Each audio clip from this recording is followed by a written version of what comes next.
өнгөрсөн амралтын өдрүүдэд уран илтгэлийн тэмцээнийг зохион байгуулжээ. Энэхүү уралдаанд оролцсон залуус ихэвчлэн ажлын байрны асуудлаар илтгэл тавьсан байна.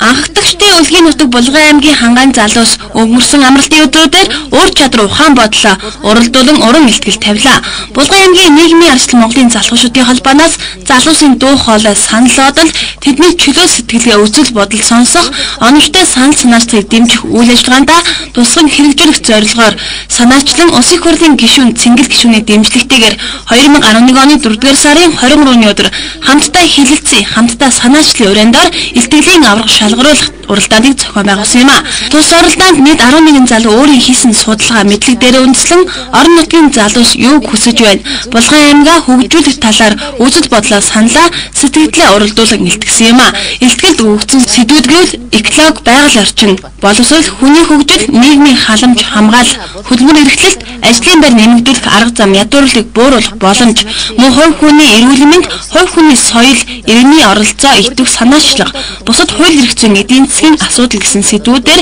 илтгэгчид санал бодлоо илэрхийллээ. Иргэдийн дуу хоолой нийгмийн арчил Монголын залуучуудын холбооны хийж байгаа ажил гэдэг утгаар нь бол энэ онд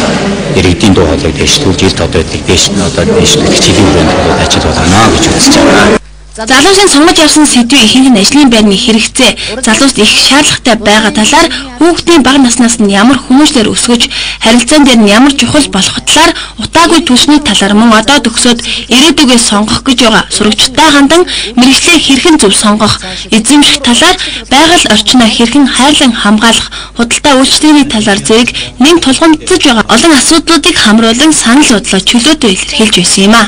Энэхүү уралдаанд оролцсон илтгэгчдийн эхний 5 байрыг шалгаруулан урамшуулсан юм а. Эхний байранд хөдөлмөр эрхлэлийг нэмэгдүүлэх талаар илтгэл тавьсан Булган аймгийн эрүүл мэндийн газрын инженер Баяр Бат тэргүүлж, 2 дугаар байранд Булган аймгийн Булган сумын засаг даргын тамгын газрын дарга Наранбаяр шалгарч, харин 3 дугаар байранд Булган аймгийн Цагдаагийн хэлтсийн эсгийн ахлагч Ганх баяг шалгарсан бол 4 дугаар байранд аймгийн спортын сургуулийн багш Батулга, 5 дугаар байранд 1-12 жилийн сургуулийн англи хэлний багш Янчманаар оролцож тэргүүн байрын эзэд болсон юм а.